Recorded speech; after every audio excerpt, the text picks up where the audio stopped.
Crise post-électorale, la façon de traiter les informations relatives à l'élection présidentielle du 12 octobre 2025 au Cameroun par les organisations internationales et les pays partenaires du pays dans l'Hexagone ne laisse pas indifférent le gouvernement camerounais. Son porte-parole, René Emmanuel Sadi, a tenu le 2 novembre 2025 une conférence de presse à Yaoundé pour dénoncer à ciel ouvert cette façon de peindre le Cameroun en noir, pays démocratique qui respecte selon lui ses populations et observe leurs droits et libertés. Pour le porte-parole du gouvernement, l'élection présidentielle du 12 octobre 2025 est désormais dans le rétroviseur. Le peuple camerounais a accordé à nouveau sa confiance au candidat Paul Biya et l'on s'en tient au résultat des urnes prononcées par le Conseil constitutionnel, juridiction compétente en matière électorale au Cameroun.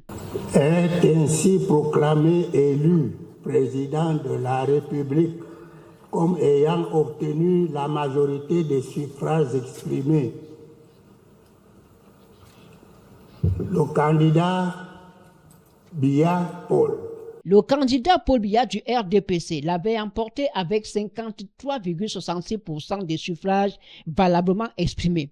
Le choix par le peuple camerounais du candidat Paul Biya doit être respecté à l'intérieur comme à l'extérieur du pays. L'élection présidentielle ne se gagne pas dans la rue, encore moins sur les réseaux sociaux. Le dépouillement du scrutin par les instances appropriées, à savoir les commissions locales des votes, les commissions départementales de supervision des votes, la commission nationale de recensement général des votes et enfin le Conseil constitutionnel.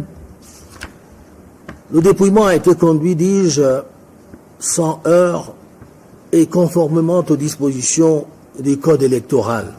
Si c'est l'âge du candidat Paul Biya que les organisations internationales et les pays amis du Cameroun critiquent amèrement, le porte-parole du gouvernement, René Emmanuel Sadi, estime que ce volet n'entre pas dans les relations bilatérales et multilatérales que le Cameroun entretient avec ses partenaires. C'est aussi le lieu d'en appeler à l'objectivité des représentants des pays amis et autres partenaires internationaux dans le regard qu'ils portent sur les enjeux qui nous interpellent et leur prise de position sur nos réalités structurelles ou conjoncturelles.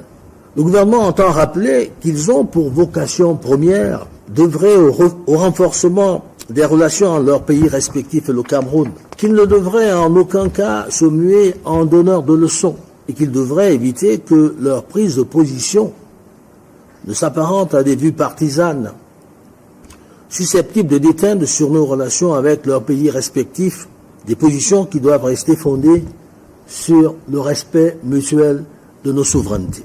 Dire que l'État du Cameroun martyrise ses populations par des séquestrations arbitraires, le non-respect de leurs droits et libertés, c'est aller au-delà des réalités de la crise post-électorale orchestrée selon lui par Issati Roma Bakari, malheureux candidat de l'élection présidentielle du 12 octobre 2025, en s'abstenant de condamner les appels à l'insurrection, à la désobéissance civile, au casse, viol, pillage et ville morte lancé par le candidat Issati Roma Bakari, c'est rendre une justice deux poids, deux mesures.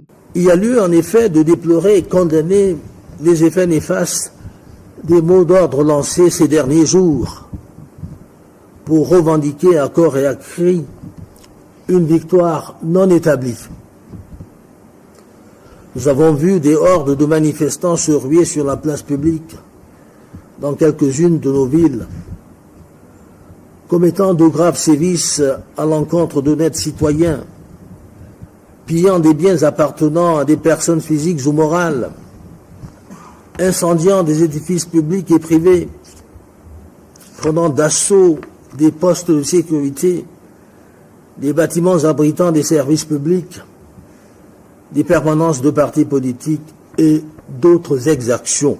Les partenaires du Cameroun devraient donc s'en tenir au verdict des urnes qui traduit la confiance renouvelée du peuple camerounais au candidat Paul Biya. S'ériger en juge et parti et même en donneur de leçons ne figure pas au chapitre des relations diplomatiques entre ces pays amis et le Cameroun, a-t-il conclu.